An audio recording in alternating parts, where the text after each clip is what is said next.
राज्य विधी सेवा प्राधिकरण यांच्या निर्देशानुसार सन 2025 सालातील पहिल्या राष्ट्रीय लोक अदालत दिनांक 22 मार्च 2025 रोजी सोलापूर जिल्ह्यातील न्यायालयात आयोजित करण्यात आले।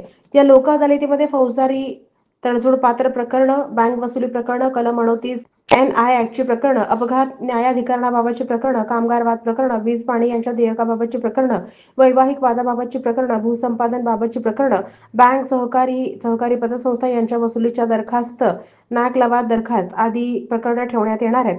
ज्या पक्षकारांना लोक अदालतीमध्ये प्रत्यक्षरित्या सहभागी होता येणार नाहीये त्यांच्यासाठी आभासी पद्धतीनं उपस्थित राहण्याकरिता ऑनलाईन माध्यमांचा वापर केला जाणार आहे। या लोक न्यायालयात ई-चलनाच्या प्रकरणात SMS द्वारा वाहनधारकांच्या मोबाईलवर नोटिसा पाठवल्या जाणार आहेत। नमूद लिंकवर ऑनलाईनद्वारे चलनाची रक्कम भरता येऊ शकते। महाट्रॅफिक या ॲपवर सुद्धा सदर रक्कम भरता येऊ शकते। या व्यतिरिक्त महाराष्ट्रातील कोणत्याही जवळच्या वाहतूक शाखेमध्ये जाऊन सदर रक्कम भरता येऊ शकते।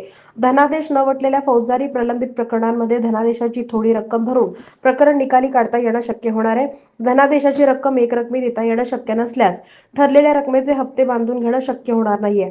काही रक्कम लोक अदालती दिवशी देऊन उर्वरित रकमेबाबत तडजोड हुकुमनामा करणं, संपूर्ण फौजदारी प्रकरण निकाली निघणं शक्य होणार आहे। या राष्ट्रीय लोक अदालतीमध्ये जास्त पक्षकारांनी आपली प्रकरणं तडजोडीनं मिटून लोक अदालतीचा लाभ घ्यावा असं आवाहन जिल्हा विधी सेवा प्राधिकरणाचे अध्यक्ष मनोज शर्मा यांनी केलंय। प्रकरणाचा यामध्ये झटपट निकाल लागतो, तोंडी पुरावा, उलट तपासणी, दीर्घ युक्तिवाद या बाबी टाळल्या जातात। लोक न्यायालयाच्या निवाड्याविरुद्ध अपील नाही, एकाच निर्णयात कोर्टबाजीतून कायमची सुटका होते। लोक न्यायालयातून होणारा निवाडा हा आपसात समजुतीनं होत असल्यानं यात कोणाचा जय होतो ना कोणाची हार।